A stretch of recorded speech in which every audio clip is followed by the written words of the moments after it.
TIFU by telling my nephew that rubbing my bald head would make him lucky. I like to keep my head shaved.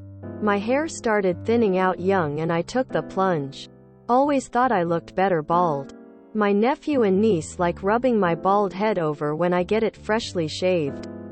I love making up stories for them, so naturally I told them if you rub your hands on the freshly shaved head and make a wish it might come true. But it can only be on the same day the head is shaved, of course. Last month the kids were playing Ludo, a dice-based game. So my niece immediately took the dice and rubbed on my head wishing for a 6. She actually got it 3 times in a row. Kinda caught me by surprise. I had no idea my bald head was this lucky. The kids were amazed at the magical luck-giving properties of my bald head and we all laughed. I thought that was the end of the story. Today the kids went to the park and told all their friends. They rang my doorbell. I opened it to see a gaggle of kids.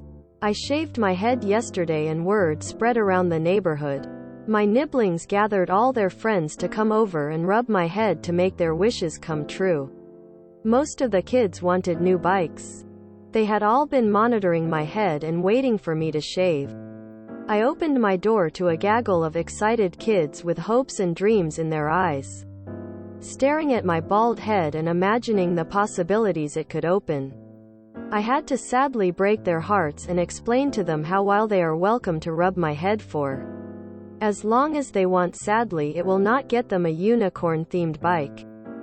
TLDR. Promised my nibblings rubbing my bald head makes you lucky.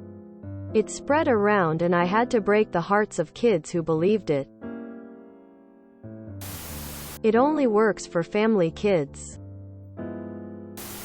The fact they had been monitoring your bald head for prime luck opportunities is the best part of this. I thought the kids were going to tell their parents and assume it was your penis.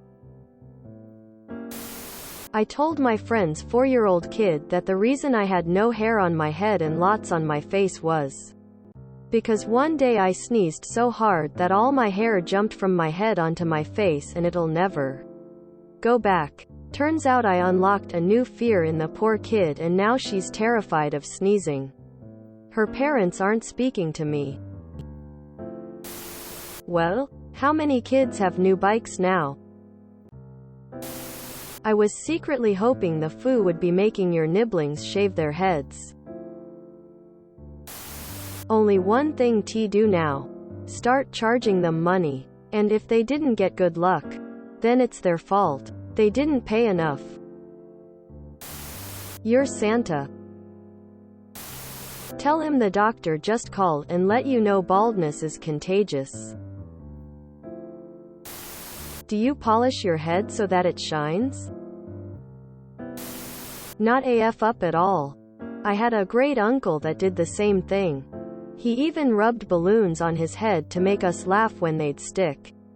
And that's one of my fave memories of him. You just made some happy memories for the kiddos. The other one still has some hair. So it's become tradition when we see him to mess up his hair when we get there. And then to fix it before we leave. Younger kids don't usually understand that correlation doesn't mean causation yet. To be fair, gaining luck and straight up wishing for a material object are not the same thing. My dad had a cinder block fall on his head when he was younger. It damaged the hair, so he has a bald spot.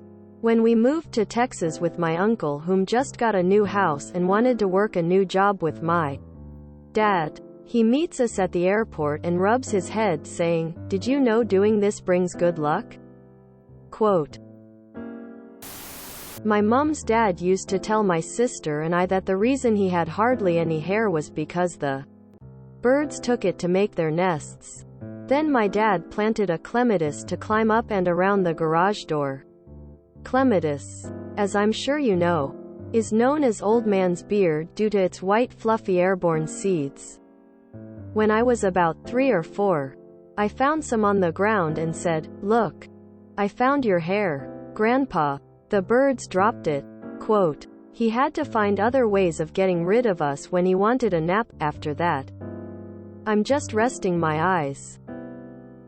Coincidentally, we still have a Ludo board he drew on the card of an old Rice Krispies box. I thought this was going to end with them rubbing a chemo patient's head or something. Nibbling smiley face.